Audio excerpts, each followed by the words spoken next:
रगूं थियूं रबाब, नफ़ी सां गॾु असबात, यानी ज़रिया, तरीक़ा, रस्ता ऐं राहूं ॻोल्हजनि, जंहिंसां हिन काइनात जे तख़लीक़कार ते गौर कजे, हैरत ऐं अचरज हासिल कजे। लक़द ख़लक़नल इंसान फ़ी अहसन तक़वीम, सूरह तैन। तर्जुमो त बेशक माण्हूअ खे तमामु सुहिणे नमूने पैदा कयोसीं। ही कहिड़ो राज़ आहे जेको हिकु तख़लीक़कार पंहिंजी तख़लीक़ खे हुकुम पियो जारी करे। वफ़ी अनफुसिकुम अफ़ला तुबसिरून, सूरह ज़ारियात। तर्जुमो ऐं अव्हांजी जिंदनि में बि पोइ नथा ॾिसो छा? मूंखे यानी तख़लीक़कार खे ॻोल्हियो ऐं उन काइनात जे राज़नि ते नज़र विझो। फ़बिअय्यि आलाइ रब्बिकुमा तुकज़्ज़िबान, सूरह रहमान। तर्जुमो पोइ ऐं जिन्नो ऐं माण्हू पंहिंजे रब जी कहिड़ियुनि नेमतुनि जो इनकार कंदो।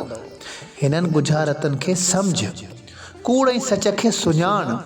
ही हवाऊं, पाणी, समुंड, जबल, वण टिण, आसमान, ज़मीनूं, बाग़ात, ज़िंदा मुर्दा, सभिनी ते गौर कर। ही उन ॻाल्हि जी असबात आहिनि त को आहे जेको हिन निज़ाम खे हलाइण जो बार खयो वेठो आहे। वरी हू पंहिंजे कलाम में इज़हार बि थो करे। हुन जे वेहण जी जॻह इंसान जी दिलि आहे।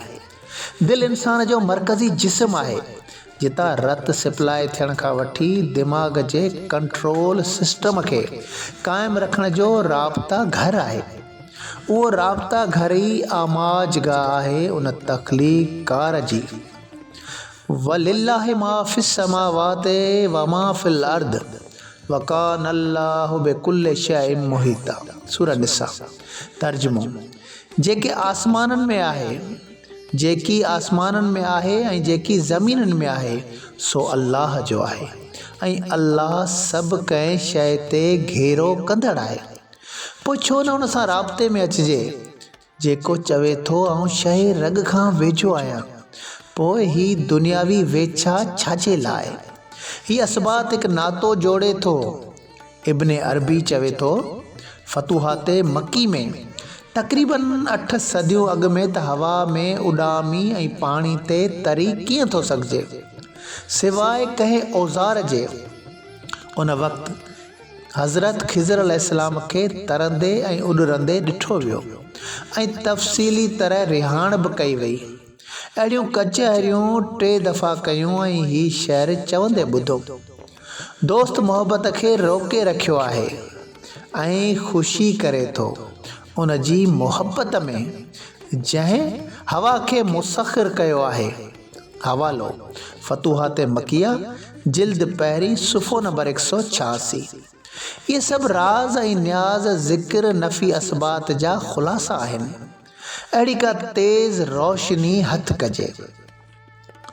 अल्लाहु नूरु समावाति वल अर्द मसल नूरिही कमिश्कातिन फ़ीहा मिस्बाह अल मिस्बाह फ़ी ज़ुजाज अज़्ज़ुजाज कअन्नहा कौकबुन दुरी यूक़द मिन शजरतिम मुबारकतिन ज़ैतूनतिन ला शरक़िय्यतिन वला ग़रबिय्यतिन यकादु ज़ैतुहा युदिय्यु वलौ लम तमससहु नार नूरुन अला नूर यहदिल्लाहु लिनूरिही मन यशा व यदरिबुल्लाहुल अमसाल लिन्नासि वल्लाहु बिकुल्लि शैइन अलीम।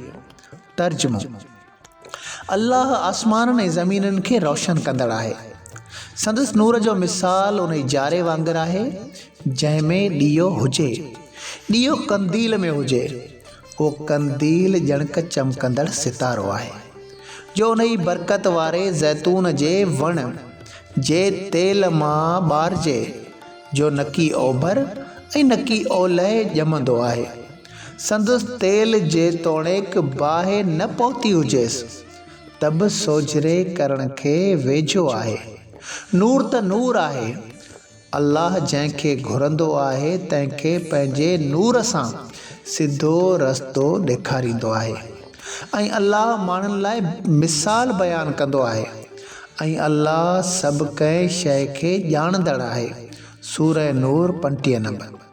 अल्लाह पाक जे नूर सां उन दिलि खे रोशन करे पोइ गौर फ़िक्र कजे उन तख़लीक़ कार ते। वलिल्लाहि मा फ़िस समावाति व मा फ़िल अर्द वकान अल्लाह बिकुल्लि शैइन मुहीता। तर्जुमो, जेके आसमाननि ऐं आहे तर्जुमो जेकी आसमाननि में आहे ऐं जेकी ज़मीन में आहे सो अल्लाह जो आहे ऐं अल्लाह सभु कंहिं शइ ते घेरो कंदड़ आहे। सूरह निसा नंबर 126। अल्लाह ला इलाहा इल्ला हुवल हय्युल क़य्यूम। तर्जुमो, अल्लाह उहो आहे जो उन खां सवाइ कोई इबादत जे लाइक़ु न आहे, जो सदाईं जीअरो जग जे बीहक ॾियण वारो आहे। सूरह आले इमरान। सो मालिक हक़ीक़ी सां राब्तो कजे ऐं पंहिंजी दिलि जी वाग उन जे हथ में ॾिजे। किताब रगूं थियूं रबाब, मुसनिफ़ सैयद ग़ुलाम हैदर शाह कलंदरी।